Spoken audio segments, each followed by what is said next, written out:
Hello and welcome everybody to another episode of the Mental Toughness and Body Show. Today we are going to talk about taking yourself and your business to the next level. Now, some people are just waiting for success to come to them, but our guest today is going to show you how she helps businesses strategically market themselves to stand out from the competition and boost their bottom lines.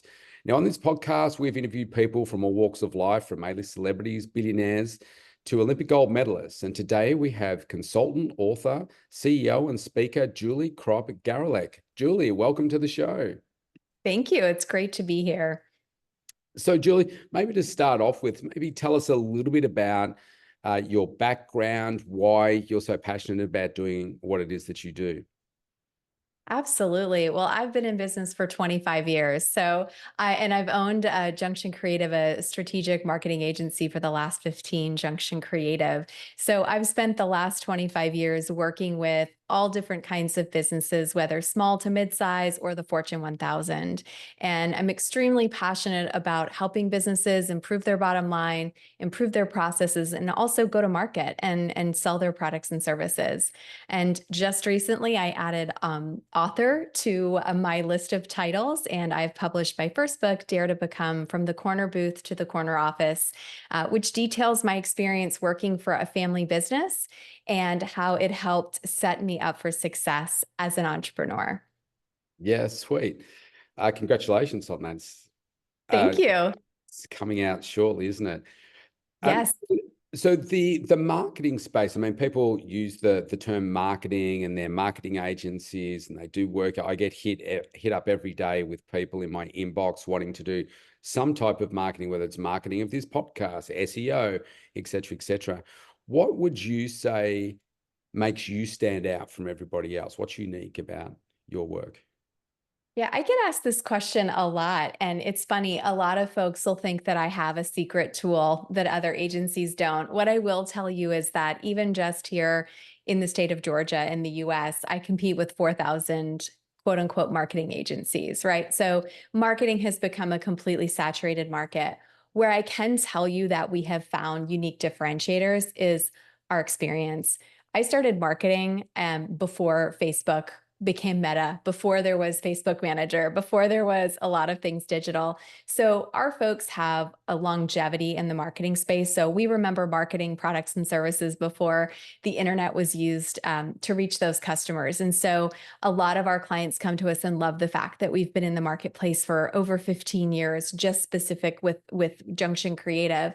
And the other thing I will tell you that we beat out a lot of other agencies on is transparency and communication. It's completely essential to what we do, and you'd be surprised how many clients come to us that say they haven't heard from their agency in 3 months, and it's just baffling to me because we're constantly communicating with our clients. I think definitely the way to stand out for all of us these days is got to be customer service, doesn't it? Because a lot of the time there, if you do a search or something, there's sometimes not a lot of difference between what you see online. It's something when you dig a little bit and then you start dealing with people that you realize how people will let you down. And so Mhm. I find that in my industry as well. It's a huge opportunity for us to step up. So a Yeah. question for you, when you first start working with somebody, you just walked into an organization, what would you say is the biggest problem that you commonly see in organizations? Yeah, so it's interesting. So a lot of times when we start engagements with our clients, we're there because they want to sign up for a marketing strategy or to identify what their marketing strategy is.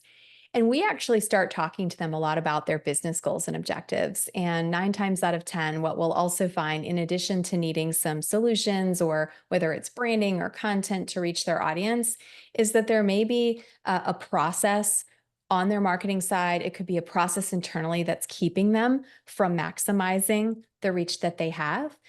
For example, we worked with an accounting firm a few years ago, and we went in thinking that they needed a digital strategy. And in the process, we ended up realizing that there was an internal miscommunication amongst teams that was preventing them from growing their current client base. And, within a year, they grew 30%, not because we came in with the Rolls Royce of marketing plans, but because we actually fixed what was broken and were able to get them operating efficiently internally so that they could actually onboard those new clients once they started marketing to them. So I will say a lot of times what we find is there's just a process, or there are steps that are missing from what they have internally and what they really need to do to get their message to the external audiences. Do you think it's getting easier or harder to stand out from your competition?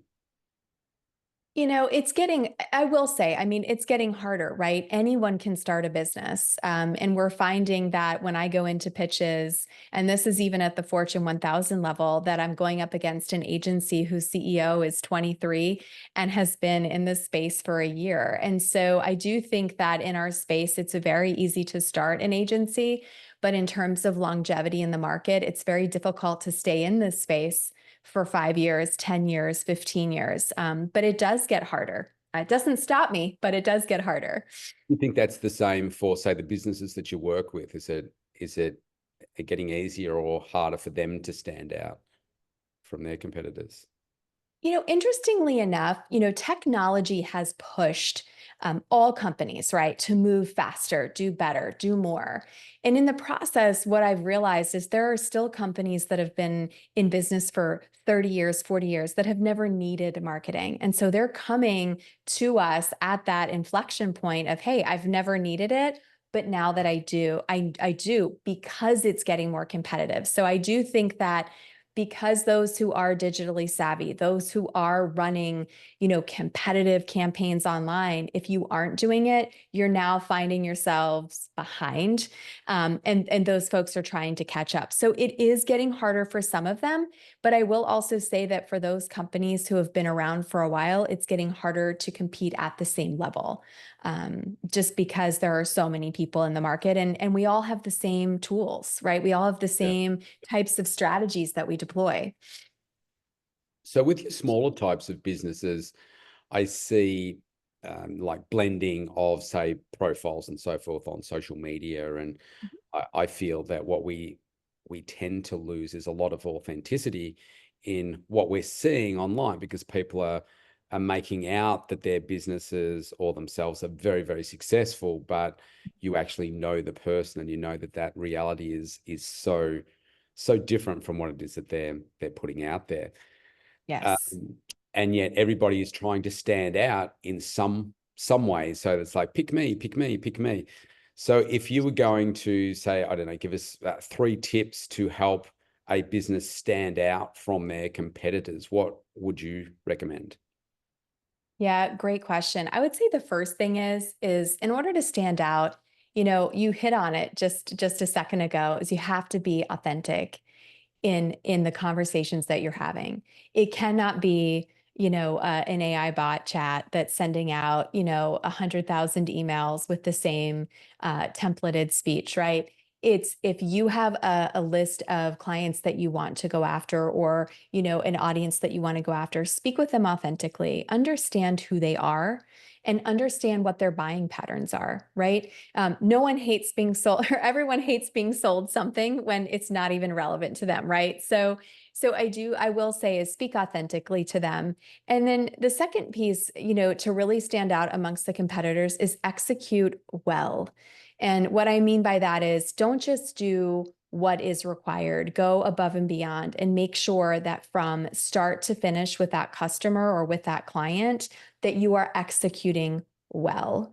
And then the third thing that I would say is, you need to communicate efficiently along that process. So, I will say technology has made us a little lazy. We tend to send emails without a hi or a hello, or we do it just as a quick response on our mobile phone. And Yes. there is an art of communication. And I will say, those who communicate well and communicate consistently will find themselves rising above those companies who don't put a lot of thought into those areas. Yeah, really great points. I think when you're adding value and more value and more value and more value, then people say, oh, wow, I'm getting way more value than I thought I would get, whether that's a conscious thing they say, or they just feel like, wow, I'm just getting so much value here. This is all awesome. Yeah. And doing what you say you're going to do sounds so fundamental. And yet Right. I hear more and more stories of people that just fail to deliver. on what Mhm. it is they've said that they're going to do, over Yep. promising, under delivering, as opposed to doing it the other way around. So, yeah, really great points. Can you tell me how much of a role now? I mean, the great you mentioned before about business. Like when I started out on my journey, there was no internet. I had no computer. Right. You I know, know.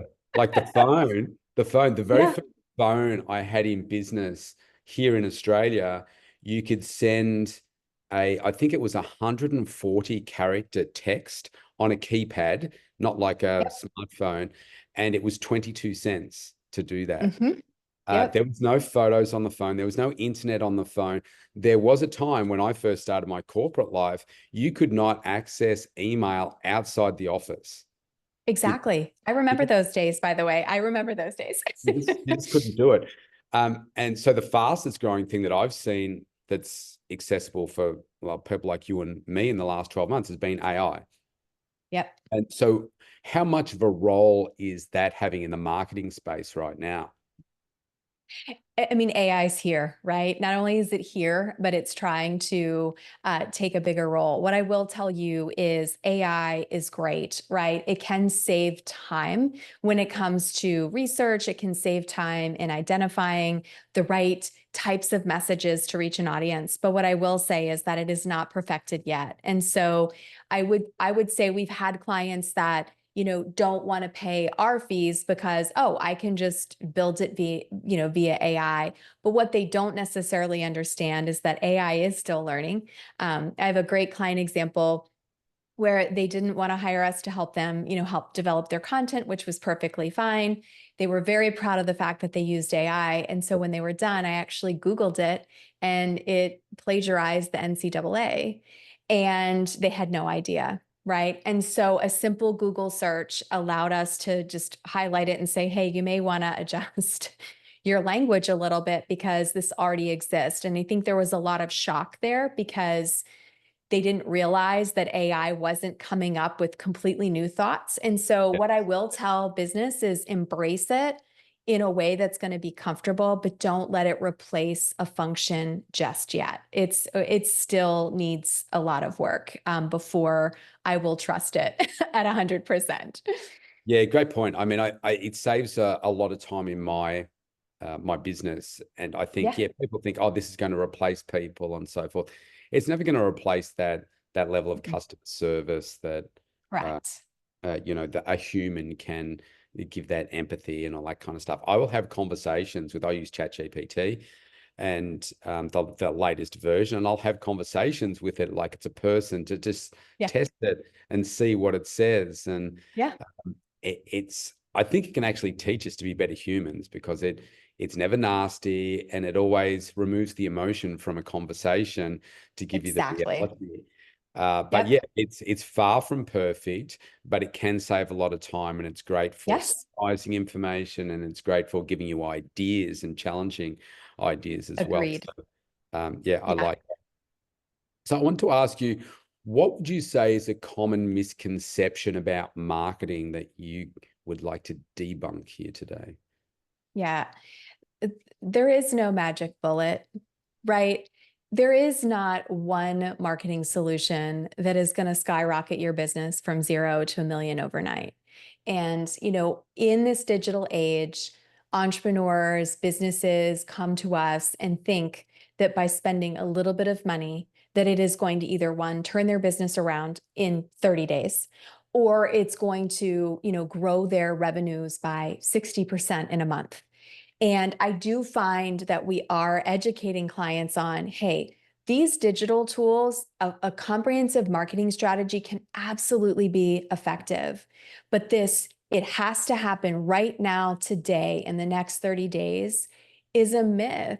The companies who use these tools and consistently execute against these strategies, they learn from the users that they're targeting and they improve as they go.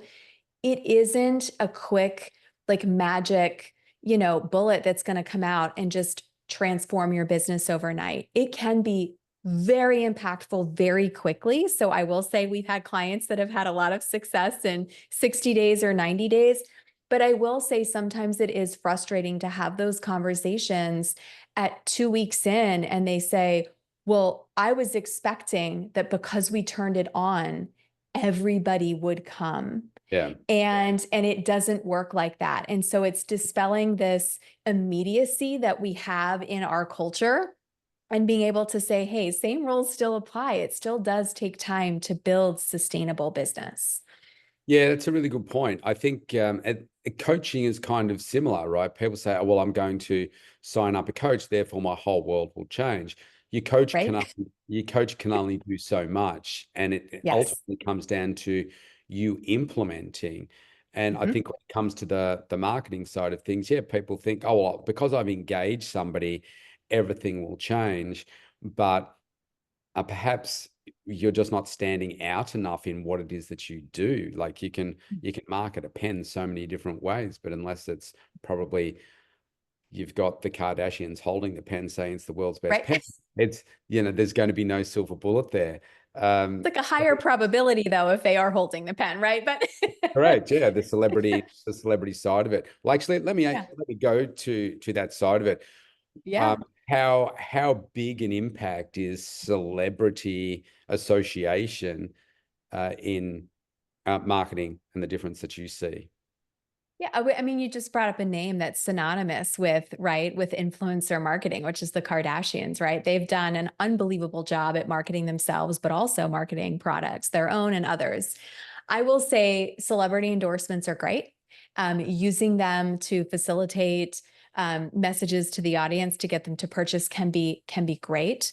What I will tell you though is that you have to be mindful of their audience. So you could have an influencer that has 2 million followers or 10 million followers, but zero engagement.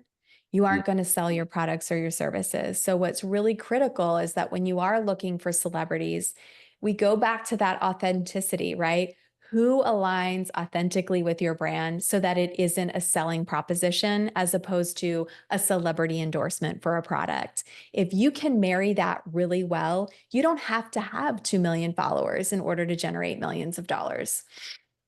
Yeah, that's right. I mean, I through the Olympics that was just on, probably the biggest celebrity that I saw across the TV here in Australia all the time was Snoop Dogg, Yeah. right? Oh, Now, if I yes. aligned my brand, health, wellness, fitness, so forth, mindset Yes. to him, as big as his brand is, that doesn't fit well with me. That doesn't sit well to say, oh, do you know what? Right. Probably not living the lifestyle that I want my clients to be, how I hold them to account and coach them to achieve Yeah. those successes. So, yeah, it's a good point. Not every celebrity is going to be right for. Correct. So for you, from a business perspective and so forth, what would you say is important to you right now? Hmm. That's a good question. I think, as I look at the business and I look at how we've grown over the years, I think what's important to I know our team right now is staying on top of technology, staying on top of the trends. And while we're still executing against our clients' goals, but also try to stay curious to find out what's coming next. And I think AI has pushed us a little bit further down that to really embrace it and see how it can be utilized. Um, but so, from my perspective, I look at what technology is telling us around marketing and then obviously from there, just making sure that we're providing, again, good customer service to our clients and consistent customer service to our clients. It's so critical. And we've been very fortunate to have companies that have been with us for 8 years, 9 years, 5 years. And so we really do want to continue to provide that consistent relationship with them and continue helping them build their businesses. Yeah, nice. When you say technology, are you just talking about AI or are you referring to other technologies? All tech. Yeah, all technologies, right? I mean, I take a look at AI as being obviously the one that's getting the most play, but There are other software platforms that are coming out that can do all-in-one marketing this, all-in-one marketing that. You've got analytics platforms that are claiming to be better than what we already have. There are definitely tools we're looking for that don't exist yet. As far as so if there's a technology company out there that can aggregate all of this data correctly into one platform, that would be ideal. But technology keeps changing, so it changes how the data gets reported. And so we have to stay on top of those changes so that we can educate our clients on what the data really means. Yeah, just about everywhere. I use Ontraport for my Okay. CRM, and almost every week, every couple of weeks, there's a new thing that they've Yeah. added in. Like they add in AI tools, they add in some some communication type tools and so forth. I think a lot of the problems is though that there's still not one all-in-one wrapped up in a nice bow type solution, because the further you dig, Correct. they will actually that's probably not that much better than what I'm doing, this other Yeah. way and so forth. So it is, I think it's like a race, isn't it, to try and find who's going to get there first, because it's kind of like the vaccine thing. We were talking about Yeah. COVID before, who can be first because they're going to make the most money and so forth. And Yeah. yeah. So I don't know whether this next question I'm going to ask you is similar to what you said about technology, but what would you say is your biggest challenge that you're facing right now? Biggest challenge. Oh gosh, well, it could go many different ways. One of the biggest things that I think I'm challenged with is continuing to grow the team and find people who are just as motivated about marketing in our industry as I am. I'm a bit of a nerd when it comes to data and learning new things around marketing and what we're providing. So I will say I have a fantastic team. They're all phenomenal. They're all very passionate about what we do, but it's finding more of those same folks to add to the team, and that's becoming more challenging. I used to be able to hire new employees in less than 30 days, and they were a winner every time. And I think what we're finding is that because everything has changed and evolved in the last 10 years, there isn't necessarily 10 years of mastering one software platform or one skill. And so I do think it's harder. And as a business owner, I'm more challenged, right, to bring on those team members. But I mean, outside of that, I would say I just continue to challenge ourselves to just continue to be as efficient as we can. And like I said, just keep communicating with our clients and keep those clients retained. With the people challenge, do you think there's a misconception that people think, oh, well, marketing career is, X, but they get into the business and say, this isn't anything like I thought it would be. I don't like it. Or is it people just looking nowadays to like stay in one place for a certain period of time, move on to another place? They just want to, jump from one to the other. I think it's both. I think you hit it both ways. What I find, or I find some that want to stay in a place for a year and want to jump. I call it leveling up, right? They stay in a place long enough so that they can go hunt the next opportunity. And the challenge is that it can take a year, sometimes 2 years, to really understand your job role and to be really, really effective at it. And so for those folks that are jumping every year, what happens is that, let's say we find them in year 8, I have to peel back through that experience and say, were they executing these same tactics every day in their job role, or was it a part of something that they had done? So I think there's that component. I also think there's the component in our space, which is like what's hot, what's now. So, they don't want to necessarily do the same exact thing all the time. And so, because technology is changing, because there are so many options that they can move around within the agency, right, to take on different roles. So, I think Yeah. it's both. Yeah. Okay. What would you say has been your biggest failure? We'll go into Mm. the hurt locker a bit. And what did you learn from it? Biggest failure as a business owner or specific to just the agency? I You guess can, it's about the same. you can pick. You can. Yeah, so I would say one of my biggest mistakes has actually been one of the greatest lessons I've learned as a business owner. So when I started Junction, I bootstrapped it, meaning I didn't take any external funding. I used my savings to build it. And when I hit 3 years in business, I had a client that represented to 85% of our revenue. They were a huge multi-million-dollar client. And I woke up every day worried that I would lose them, and, wouldn't sleep at night because I was worried I would lose them. And I actually did end up losing them, not because we had done anything wrong, but their CEO pooled all agency spend with external vendors. And I found myself in a situation where I had 90 days to replace, 85% of our revenue so that I didn't have to fire anyone or let go of anyone on our team. And so I call it a failure only in that I wasn't at the time, I didn't know enough when I was doing the contract with that client that I should have structured it differently. I gave them a 90-day out, which I've learned you never do with a large Fortune 100 client. You don't give a 90-day out. And so it really put my business in a situation where I had to recover that 85%, and I did. I did actually hustle for 90 days and I found other clients to replace that revenue. But I will say that it just put me in such a vulnerable spot. And it also put my employees in a vulnerable spot. So even though I was able to save all of their jobs and it did not negatively impact them, it could have, right? And so I've never forgotten what that experience taught me. And so as I've grown with the business, I am always conscious of financial visibility, making sure that I have enough money to support the business and that one client doesn't represent such a huge portion of our business. So a failure, but also a great learning lesson for me to, as I've grown, I've just never forgotten that feeling. And so it's really pushed me to be responsible financially. Nice one. What would you say is your superpower? My superpower, that's a tough one. What are some of the popular ones that you get? I always have a hard time with this.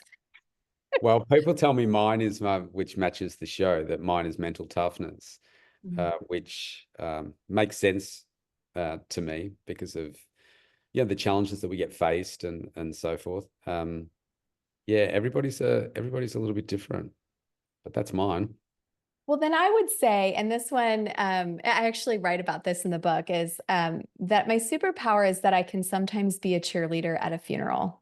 And what that means is, I really have an optimism that is authentic. And I wake up every day with my glass full, not half empty, not half full. It's always full.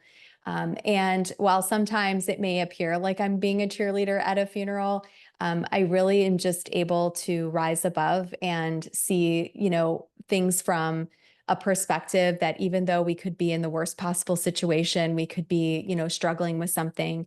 I really can't shake the optimism sometimes. I mean, there are days where I can, sulk a little bit if I don't, if things aren't going my way, but I really do have this resilience to turn it around and really just look at what we do have that's positive and how that can evolve. Are you more left brain or right brain? I kind of feel I'm kind of both, right? So people say this all the time. They're like, "Oh, well, Julie, you're a great writer. But I was a dancer growing up, so I'm definitely very creative. But then from a business strategy side, I love data, I love numbers, I love math, I love solving problems. So I am a little bit of both." Yeah, my coach says you can't be. I You're either, know. you're either one or the other. I would have, based on how you're presenting and what you're saying, I would have said more left brain, Yeah. Yeah. which is a challenge for you running a creative agency. It is. Yes. So my background is I was a chartered accountant for 19 years before I moved over to run my own business in the health and fitness Yeah. industry. I'm very, very left brain, Mhm. very Yeah. left brain. And so doing that creative work can be a real challenge for me. Yeah. But consistency, accountability, all of that kind of stuff, it's like, bang, that's my go-to. It's like, man, what are you Yes. doing? This is what we do. You want success, Yes. what you need to do. Like this Mhm. podcast, I do 2 podcasts every single day. Um, Yeah. like it's consistency and so forth. And just based on how you're responding to that, you're definitely left brain if somebody asks you. Right. But Well, I the can be creative too. the right brain people show up with purple hair and like weird old clothes, the hat backwards, all that kind of stuff. Me, suit, tie, all that kind Yeah, of stuff. my left brain won't allow me to do that. So you are correct. Right, that's right. So Hmm. what's your kryptonite then? What's your weakness? My weakness, I would say I tend to believe the best in everyone. And I tend to sometimes, I'm sometimes disappointed by what I choose to believe in other folks. So I think I've gotten harder as a business owner over 15 years, but I really do believe the best in everyone. But in a lot of situations, sometimes if I would have made a decision sooner, it would have saved me a lot of heartache, I think. Yes. Yeah, I can relate to that. Yeah. So one of the things I like to ask my guests, because I'm so passionate about like health, wellness, and so forth, what's Mhm. your perspective on what that means to you and how important it is for you in driving success? Oh, it's critical. I mean, if you don't have a clear mind and a healthy, and you're not focused on health in some degree, it's going to make things much harder. I know for myself, I definitely focus on health and wellness, right? So I make sure that I'm eating healthy. I'm eating to nourish the body as opposed to just eating a ton of junk. I work out 6 days a week. That's actually my time to clear my head. And I find that if I miss a workout, I haven't worked out the day's problems. I haven't gotten it all together. And I will say, as I've gotten older and my roles changed in my life with being a wife and a mother and a CEO, now an author, it's noisy and there's a lot of things going on. But I do take that time every morning for at least 20 minutes to really set my intention for the day, to really say to myself, okay, what do we have to accomplish? What are we going to do to make sure that we can, stay positive and keep things moving forward? And that's really helped me keep my balance. As I'm sure you know, right? I mean, without those tools, I really don't think that I would be able to handle as much as I do with the business. Yeah, absolutely. So if I talk about inner circle, you know what I'm talking about? Those people that are closest and most important to you. How many people would you say are in your inner circle? Yeah, I talk about this a lot with my husband. I would say we know a lot of people. We have Mm, a lot of people in our life, but our inner circle is probably folks we can count on two hands. right. And what I've found is that for the last 30 years, a lot of those people have been the same, right? So I keep my inner circle very tight. There are people that know me very well. They understand my personality, they understand my drive. And they've really been an unbelievable sounding board for the last 30 years, whether it's business, whether it's life, whether it's kids, negotiating deals. But yeah, I would say the inner circle is very small. And what's your view on keeping it that small? And I'll tell you my perspective. Yeah, as a naturally curious person, I love people. I love meeting people. But I've also found that, and maybe you found this too, is that as you rise, as you grow, as you succeed, a lot of people attach themselves to you that are looking for something from you. Mhm. And I look for my inner circle are folks that I am feeding and that are feeding me. And so I invest just as much time in them and their lives as they do in mine. And that is critical. And so I do think that that's why I've kept it a smaller circle, because I have found in certain situations people that were constantly taking or wanting to take, and it was just taking too much of my mental space. And Yeah. it doesn't feel good when people do that either. Yeah, and it's hard, isn't it? Because it's Mhm. easy to just say, if you think of a inner circle with barriers, it's easy to remove those and just allow anyone in, because I'm sure your inbox Yeah. and social media is hounded every day by people that just want a piece of you because Yep. you've got a profile and a level of success. I only have three people in my inner circle, It's and amazing. to qualify, it's probably I've got to know you for 10 years or more. Mhm. And like you Yeah. said, you've got people that are maybe 30 years, because Yeah, it takes a long time to earn that trust. I mean, it I tend does. to be, and this is my left brain, I tend not to trust people now because of what's happened in the past.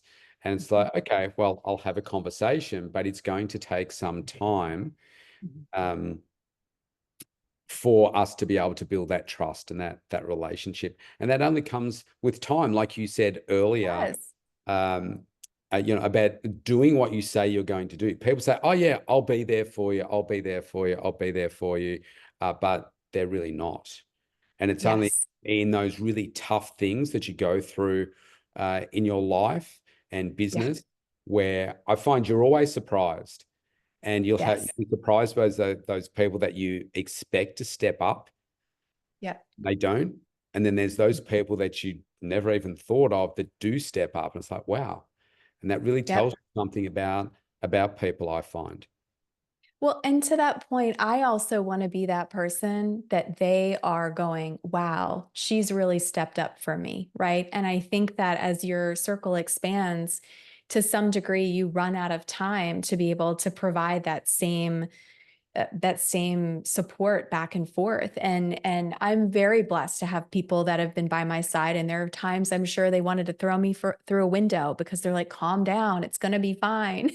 But then when they've had those times, I've been able to be there for them. And to your point, it is surprising when the folks that you expect to show up for you don't. I've had that happen throughout different periods in my life. And like I said, I really do try, even when I wrote the book, I try to call out those people who very specifically have stood by me and continue to stand by me, whether I'm an author, whether I'm a CEO, whether I'm a mom or a friend, they're all still right beside me. Just a couple more questions, Yeah. because I'm sure we could keep talking for hours. The Let's say if I say value your own personal values and beliefs, which you'll also take into your business.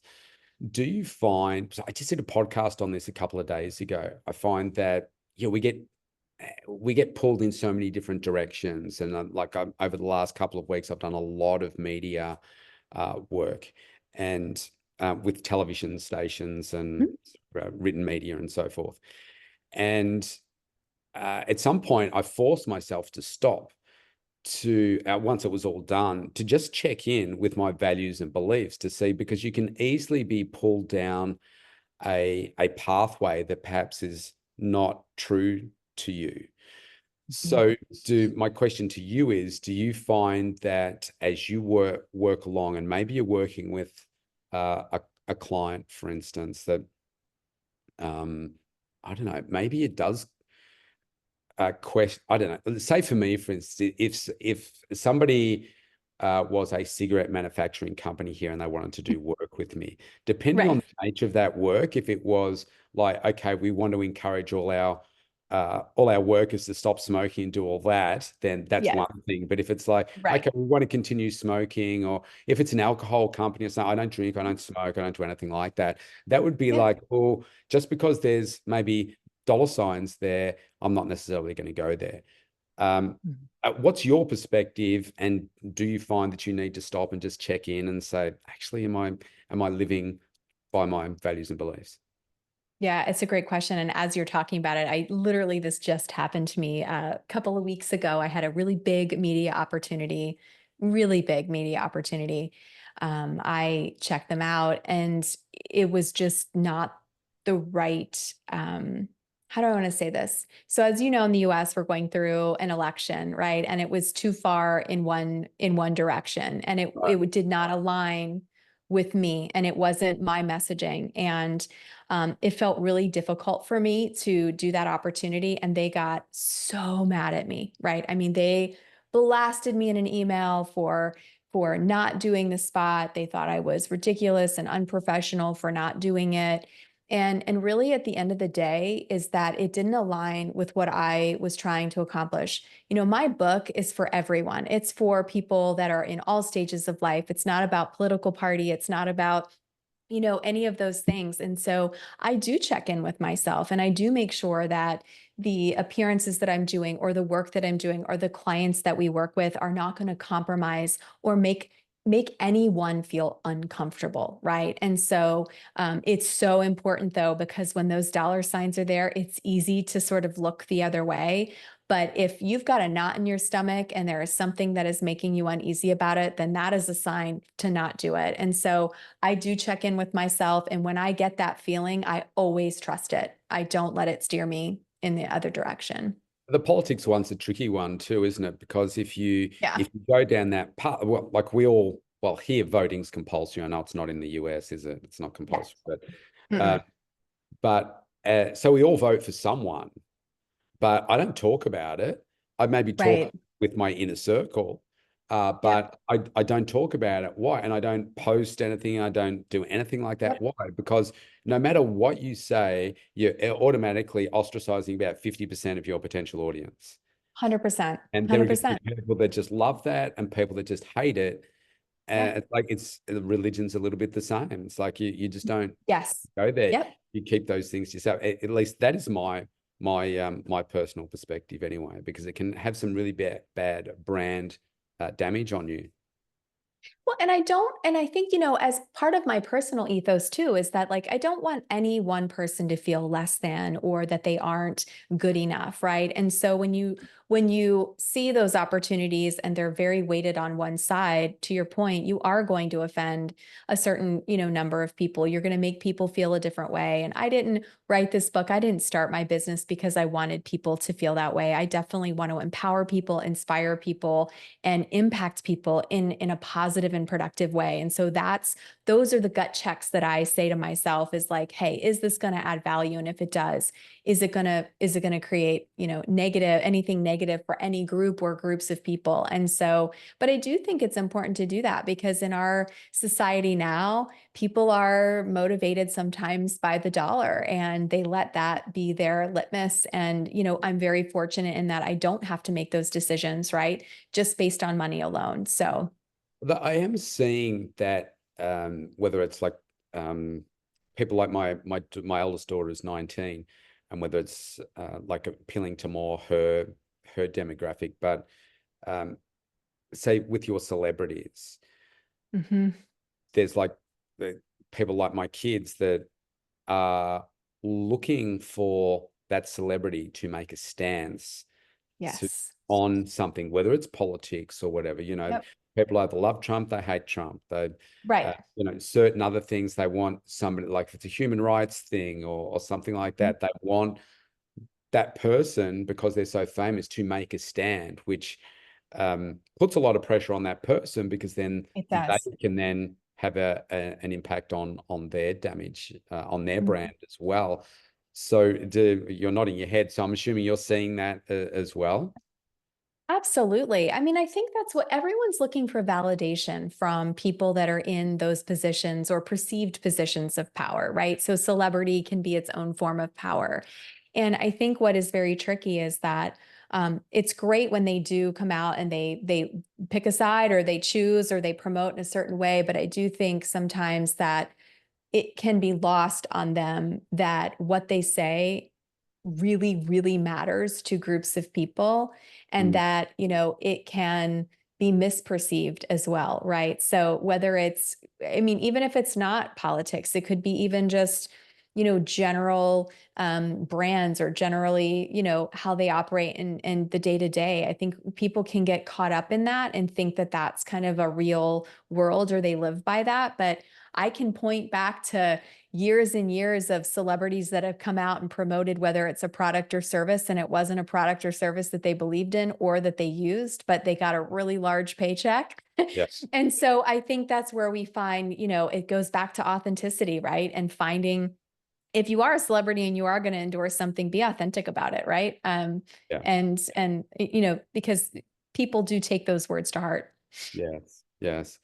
So, Julie, this has been fantastic. Thanks for all the value and the conversation we've had here today. If people would like to get in touch with you, what's the best way for them to do that? Yeah, absolutely. They can contact me through my website, www.juliecroppgarelick.com, or through my agency's website at www.junction-creative.com. If they fill out a form or contact me, all of my information is there. They can reach us and connect. Fantastic. I will put the links and also to your book below the podcast here. So if people want to get that more information, they can. I encourage all of you to reach out to Julie. She works with, I don't know that you mentioned this, but you've worked with or work with Fortune 1000 companies in the US, the UK as well. So you've got a wealth of experience. I'm going to give you the closing word, Julie. What is the best advice you've ever received, and why was it so powerful for you? Yeah, the best advice I ever received came from my father. I was struggling with something at business when I worked for somebody else, and I was whining, right? I was just whining and lamenting about it. And he said, "You know what, Julie?" He said, "As a leader, you are always out in front and you will always have a target on your back. And it's up to you to figure out if you're going to try to dodge those arrows as they come, or when they hit you, if you're able to kind of straighten your straighten your target and keep moving forward. But ultimately, as a leader, we do have targets on our back, but it's our job to make sure that we can, outrun the trouble that finds us and, certainly try to set the best example as we move forward. And so I've always kept that in the back of my mind, whether I've been struggling or had success. I just remember that there's a target on my back. And so sometimes there'll be more shots that come than others, but I just always use that example to keep me humble, to keep me motivated, to keep me kind, and keep me moving forward to earn it every day. Great work. Thanks, Julie. It's been great having you on the show. Yes, thanks for having me.